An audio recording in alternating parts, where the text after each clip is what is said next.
우리가 사도행전에서 이제 중요한 부분이 이제 사도 바울의 3차 전도 여행이라고 볼 수 있습니다. 그래서 사도 바울의 그 전도 여행은 사도행전 13장에서부터 출발을 합니다. 13장. 그리고 이 3차 전도 여행이 언제 끝날까요? 21장 16절까지 끝납니다. 굉장히 이제 긴 내용이 사도행전에 기록이 되어져 있습니다.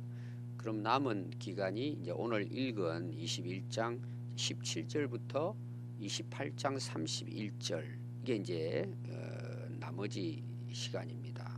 이 나머지 시간은 바울이 예루살렘에 입성해서 체포당하고 그 재판받아서 로마까지 가서 복음을 전하는데 로마 감옥에서 복음을 전하는 내용으로 마무리가 됩니다. 그러니까 어떻게 보면 예루살렘에 입성을 해서 사도행전은 끝이 납니다. 근데 그냥 끝나는 것이 아니고 로마까지 어떻게 보면 그 당시로 보면은 아시아, 유럽, 로마 끝까지 복음을 전하는 하나의 또 계기가 됩니다. 자, 예루살렘에 올라가면은 체포되어서 고난받고 죽게 될 것이다. 이렇게 이제 앞에서 계속 나왔죠. 근데 결과적으로는 어디까지 복음이 증거된다고요? 로마의 복음이 증거되는 계기가 됩니다. 그거는 바울의 의지하고는 아무 상관이 없어요. 체포당한 이후 재판을 받는 과정 속에서 로마까지 가게 됩니다. 굉장한 위기도 만나죠. 결국은 로마까지 가서 복음을 전하다가 바울의 생애는 끝나고 사도행전도 끝이 난다. 이걸 여러분들이 기억을 하고 이 예루살렘에 올라가는 이 내용이 이제 오늘부터 시작이 됩니다. 그래서 17절 보니까 예루살렘에 이르러. 그러니까 여러분들이 이 사도행전을 이렇게 구분을 딱 하면 돼요. 중요한 게 이제 그 전도 여행이니까 13장부터 오늘 읽은 이 앞장까지 그리고 오늘 17절부터 예루살렘에서부터 역사가 이제 나옵니다. 이 형제들이 우리를 기꺼이 영접하거늘 이 형제는 예루살렘 교회를 이야기하죠. 성도들을 가리킵니다. 그들을 맞이하게 됩니다. 그래서 이튿날 바울이 우리와 함께 야고보에게 들어가니 장로들 그 당시 예루살렘의 지도자들을 만나게 되죠. 여기 나오는 야고보는 누구일까요? 예수님의 동생 야고보입니다. 예수님이 그 부활하신 이후에 야고보가 이제 회개하고 또 예루살렘에 이제 가장 그래도 훌륭한 지도자가 됩니다. 원래 이제 예루살렘의 지도자 중에는 이제 베드로가 있죠. 베드로 못지않는 역할을 한 인물이 예수님의 제자 야고보입니다. 예수님의 그 동생 야고보죠. 제자 야고보는 또 따로 있습니다. 그래서 19절에 보면은 그 이제 지도자들을 만나서 문안하고 바울이 선교 보고를 합니다. 그 이제 19절에 나오죠. 바울이 문안하고 하나님이 자기의 사역으로 말미암아 이방 가운데서 하신 일을 낱낱이 말하니. 자, 바울이 그동안 3차 전도 여행에서 일어난 사역 보고를 하는 것입니다. 근데 중요한 내용이 여기 나와요. 이게 이제 바울의 삶이고 바울의 신앙입니다. 자, 바울은 수없이 많은 일을 했습니다. 위기를 만나고 근데 결과적으로는 이제 많은 핍박도 받고 위기도 만나고 하지만 하나님이 어떤 일을 하셨을까요? 믿는 자들이 많아지고 교회가 탄생을 하게 됩니다. 이게 참 또 기적 같은 일이죠. 근데 바울이 여러분들 이야기하는 걸 잘 들어보시면은 보고를 하는데 보고 내용이 내가 이런 일을 이렇게 했다고 이제 보고를 합니다. 근데 누가 그걸 했다는 내용이에요. 예, 하나님이 자기는 뭐예요? 도구예요, 도구. 잘 보시면은 하나님이 자기 일을 통해서 이방 가운데에서 하신 일을 낱낱이 보고했다는 거예요. 이게 바울의 신앙입니다. 그리고 실제로 바울의 삶이에요. 굉장히 중요한 고백입니다. 잘못하면 뭐예요? 내가 다 했다 이렇게 이제 고백하잖아요. 내가 다 한 것처럼. 여러분 신앙생활에 있어서 간증이 굉장히 중요해요. 내가 이렇게 일을 했는데 보니까 하나님이 이 일을 다 하셨다. 진짜 그런 고백을 지금 바울이 하는 거예요. 그럼 왜 하나님께서 자기를 통해서 일하셨을까요? 그게 이제 바울의 훌륭한 부분이에요. 하나님은 수많은 사람이 있잖아요. 근데 하나님이 왜 바울을 통해 그 일을 하셨을까요? 여러 가지 우리가 살펴볼 수 있지만 제가 사도행전에서 바울이 그 사역할 수 있게 된 동기가 뭐라 그랬죠? 성령의 인도하심이에요. 출발에서부터 돌아올 때까지 성령의 이끄심이에요. 거기에 바울은 순종을 하는 거예요. 또 여러분 이렇게도 볼 수 있어요. 많은 사람들이 있잖아요. 함께 했던 인물들이 많이 나옵니다. 그런데 왜 하나님은 바울을 중심으로 해서 이런 일들을 이루어 가실까요? 여러 가지 우리가 볼 수 있습니다. 근데 바울은 이렇게 고백했다 그랬죠. 오늘도 이제 뒷부분에 그런 내용이 나옵니다. 자기가 열심히 다른 사도보다 애써 수고한 이유를 설명하죠. 바울이 하나님의 은혜 때문에 그렇게 됐다는 내용이에요. 그러니까 바울이 실력도 있고 능력이 있고 할 수 있는 여러 가지 조건을 갖추었다 할지라도 뭐예요? 그 자체도 하나님의 은혜다. 이게 이제 바울의 고백이잖아요. 그게 은혜를 아는 거죠. 그럼 또 하나 있으면 뭐가 있을 것 같아요? 이것도 중요해요. 바울이 여러 가지 이야기할 수 있지만 바울은 실제로 준비가 된 사람이에요. 그게 이제 율법 교사잖아요. 그리고 바울은 그 율법 교사로서 열성 때문에 예수님의 부활을 전하는 제자들을 잡아 죽이는데 앞잡이였어요. 그럼 이미 바울은 그 당시로 보면은 최고의 학자입니다. 그리고 율법에 흠이 없이 살았어요. 그 바울에 대한 이제 신학을 신약 학자들은 많이 연구합니다. 왜냐하면 바울의 그 기록이 뭐 많이 있으니까. 특히 사도행전 교회 역사에는 뭐 바울이 빠질 수 없죠. 바울 신학에 대해서 많이 연구를 합니다. 그래서 지금도 그분들이 이제 살아있는데 한 20세기 들어와 가지고 바울 신학에 대한 새로운 이제 분위기가 생겨났어요. 그걸 새 관점이라 그래요. 신학적인 용어입니다. 이것이 새 관점이라는 내용이 나와요. 제가 그걸 이제 사도행전 공부하면서 유심히 이제 제가 들었어요. 이게 무슨 이야기냐 하면 바울이 오늘도 그 내용이 이제 겹쳐져 나옵니다. 정말 바울이 율법으로는 어렵지 못하다고 했느냐? 그걸 공격했느냐? 우리는 이제 로마서라든지 해서 오직 믿음으로만 구원을 받는다. 쉽게 말하면 율법주의 유대인들은 구원받을 수 없다. 우리가 알고 있는 이제 그런 기본적인 내용이 있잖아요. 근데 새로운 관점으로 바울을 연구한 거예요. 이게 지금의 이제 대두가 된 내용입니다. 많이. 그 무슨 말을 이야기하려고 하느냐? 그 사람들의 이야기가 율법으로도 어느 정도 의로워질 수 있는 길을 바울은 인정하고 있었다. 이런 이제 새로운 관점으로 봤다 이런 내용이에요. 그건 뭐 굉장히 복잡한데 다 이야기는 드릴 수 없고 오늘도 이 율법과의 관계 속에서 바울이 지금 이 문제를 자기를 죽이려고 하는 이 그 유대주의자들과 어떻게 이 부분을 해결할 것이냐는 문제가 지금 예루살렘에 와서 대두가 돼서 그걸 지금 해결해 나가는 문제가 여기 나와요. 그러니까 바울이 그렇게 하나님께서 큰 사역을 하는데 바울이 쓰임을 받게 된 이유 중에 하나가 뭐라고요? 바울은 실력이 있어요. 율법의 박사예요. 오늘날 우리가 착각하는 중에 하나가 은혜 받으면 다 되고 성령 받으면 다 된다. 그렇게 오해를 하는 경우가 있어요. 그러면 나는 뭐 하는데 아무것도 안 하면 됩니까? 제가 늘 이야기하지만 성경은 두 가지 관점이에요. 내가 해야 될 일이 있고 하나님이 하시고 계시는 게 있는 거예요. 그럼 내가 하는 일은 안 하고 하나님 알았어. 이게 신앙이 좋은 것 같지만 이거는 무지예요. 성경에 대한 무지예요. 그럼 내가 아무것도 안 하면 뭘 할까요? 한번 여러분 생각해 보세요. 이거는 창세기부터 나오는 내용이에요. 우리는 너무 착각하는 거예요. 난 아무것도 안 하고 하나님이 하실 거야. 이게 믿음이 좋은 것처럼 생각하지만 이건 뭐라고요? 하나님에 대한 무지예요. 제가 이제 그 바울의 신학, 이게 이제 신약에서 제가 큰 그 주제가 된다 그랬죠. 저는 이제 사도행전을 강의하고 있잖아요.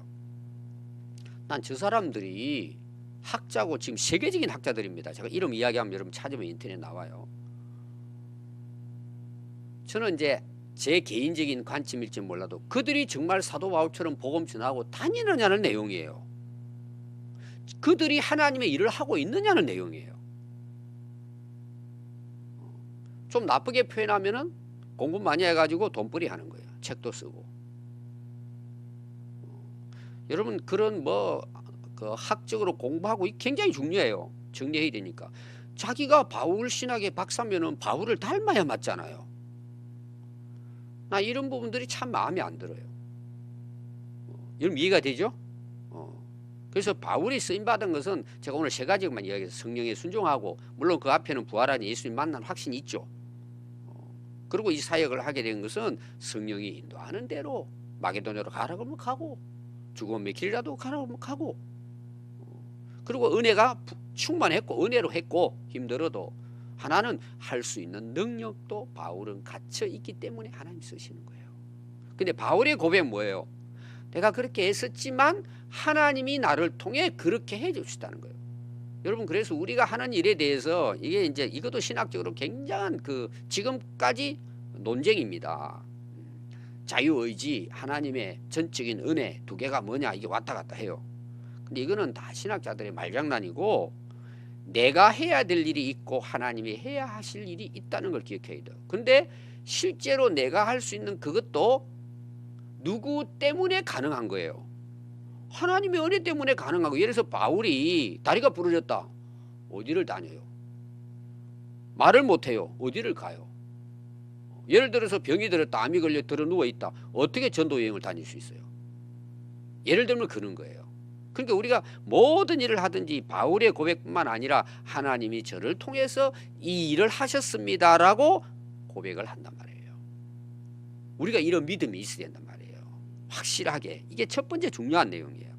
두 번째 중요한 게 뭐냐 하면 20절입니다.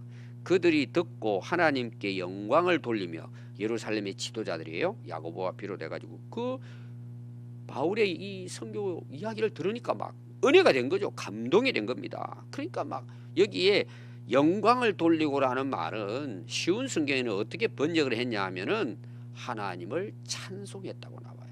그러니까 이제 그런 간증을 들었잖아요. 그들이 생각하는 바울의 위대함을 지금 찬양하는 게 아니고, 야, 하나님이 저 핍박자, 죽어도 마땅한 죄수인 개수인 저 바울을 통해서 하나님이 저런 큰 일을 하셨구나. 그들이 그걸 듣는 순간에 뭐예요? 막 하나님을 찬양했다는 내용이에요. 하나님께 영광을 돌립니다. 자, 바울 영광 받았어요, 안 받았어요? 오늘 우리가 참 실수하는 부분이에요. 내가 다 했다는 식으로 자기가 야 박수 치는 거예요.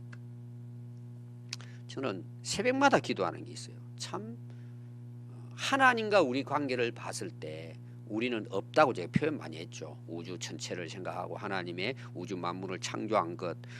그런데 어떻게 하나님이 저를 구원해 주셨을까?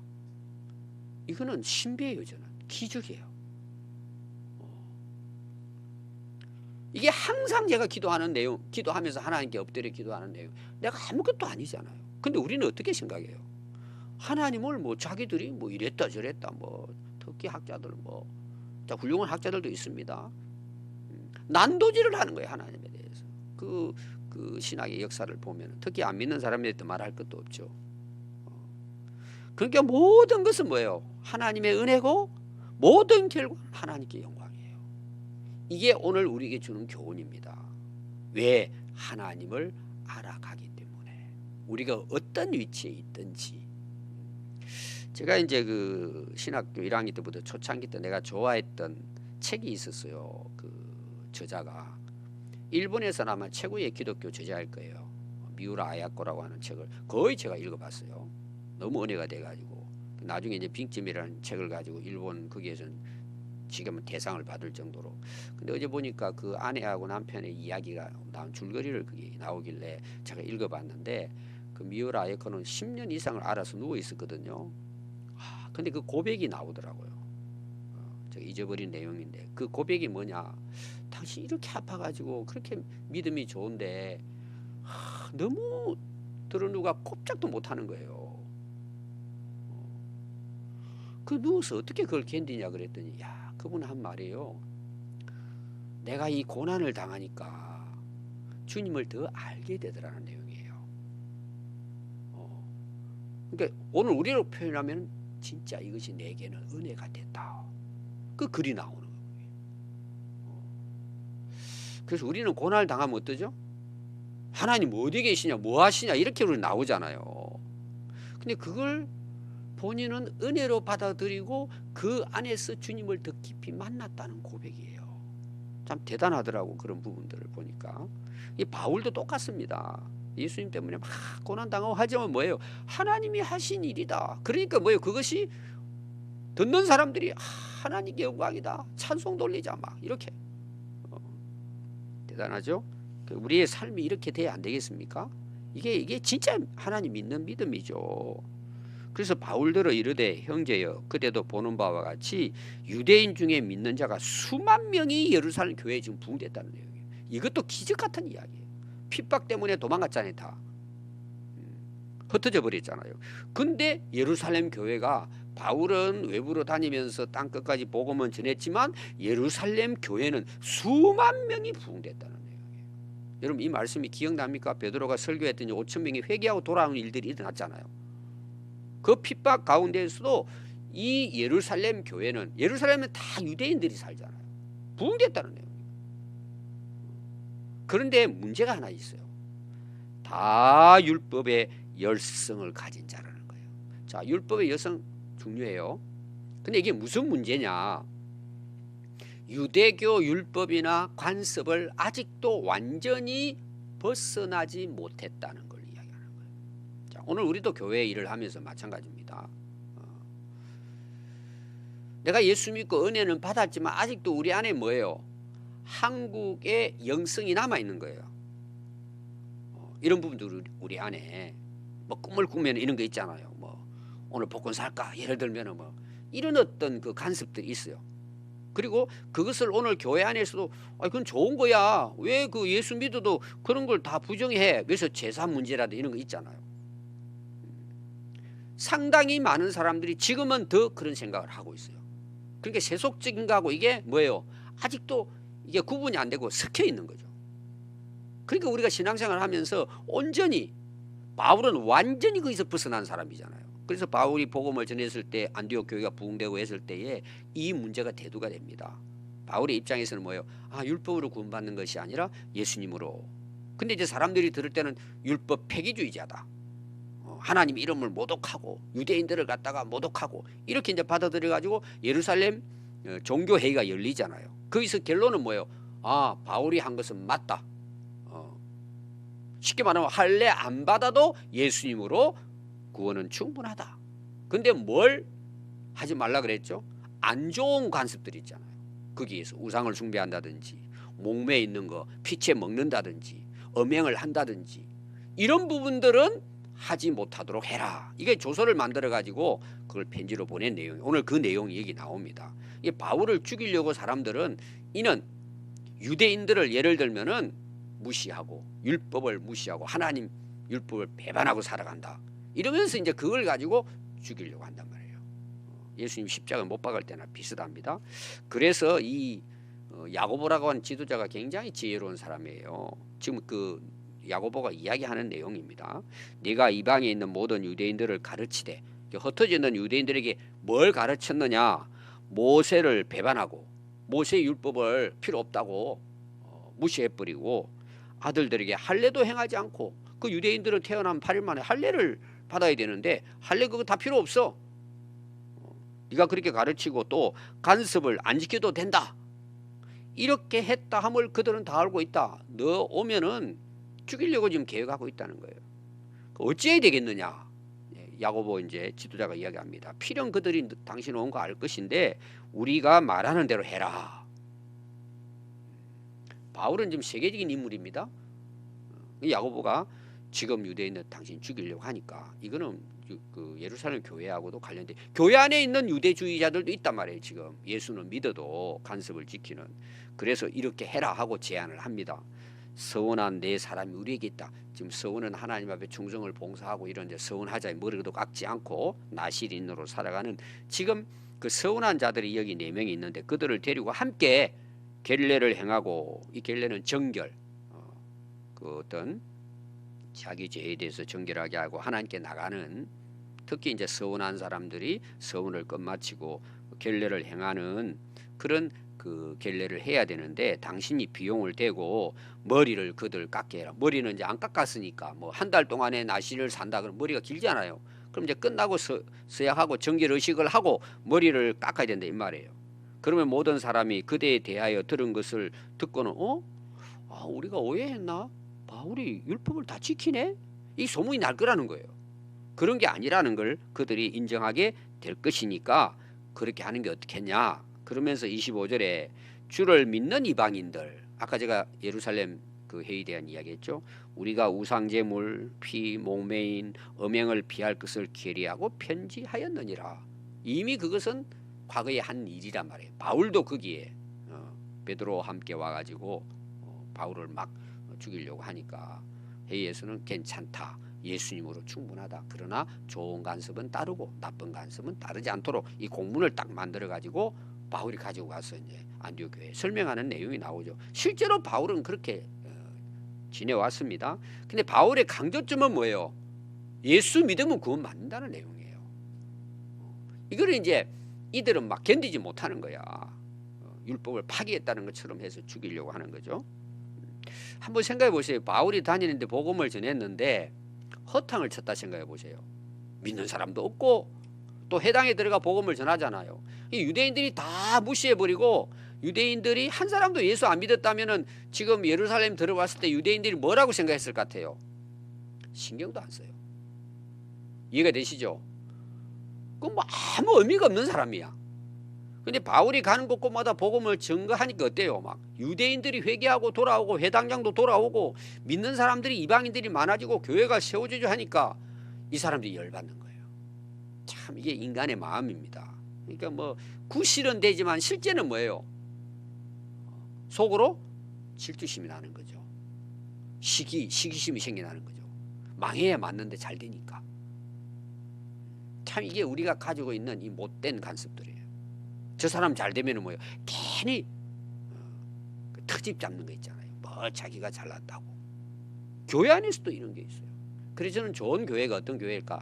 우리가 하나님의 은혜로 사역하고 또 그게 너무 하나님이 큰 역사를 이루어서 우리가 함께 찬양하고 감사하고 또 그 수고한 분들 인정해주고 우리도 닮아가고, 이게 돼야지. 누가 좀 하면은 막 그냥 뭐 자기 자랑해서도 안 되지만 잘한 것은 좀 이야기해주고, 아멘.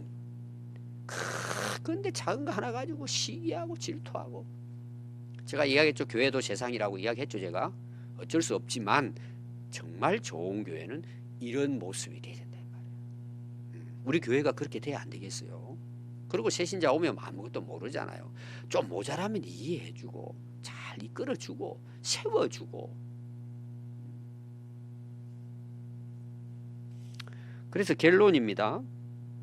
26절 바울이 이 사람들을 데리고 이튿날 그들과 함께 겔레를 행합니다. 실제로 성전에 들어가서 각 사람을 위하여 제사 드릴 때까지 겔레 기간이 만기된 걸, 이 다 끝났다 하는 걸 이제 나타낸 거죠. 결론이 뭘까요? 오늘 중요한 것은 바울의 목적은 항상 어디 있을까요? 한 영혼이라도 구원받는 거예요. 즉 바울이 야고보 말을 듣고 지금 순종한 거잖아요. 사실은 바울이 뭐 하나 안 하나 상관없지만 그걸 순종합니다. 바울이. 그 왜 그러냐 하면은 바울은 유대인들 한 영혼 구원하기 싶다 그러면 유대의 간섭을 따르는 거예요.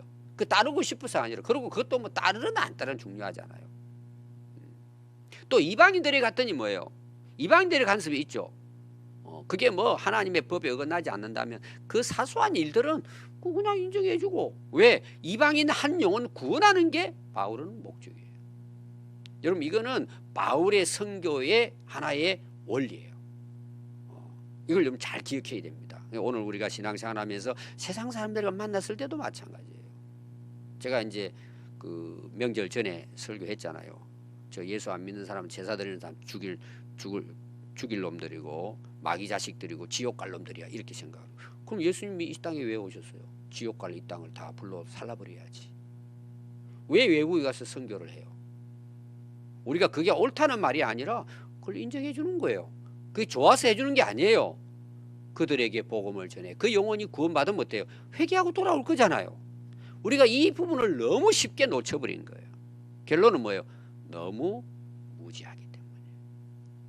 오늘 여러분 이 말씀을 바울의 모습을 꼭 기억하고 우리도 이 땅에서 선교적인 그런 정신을 가지고 살아야 할 줄 믿습니다. 기도하겠습니다.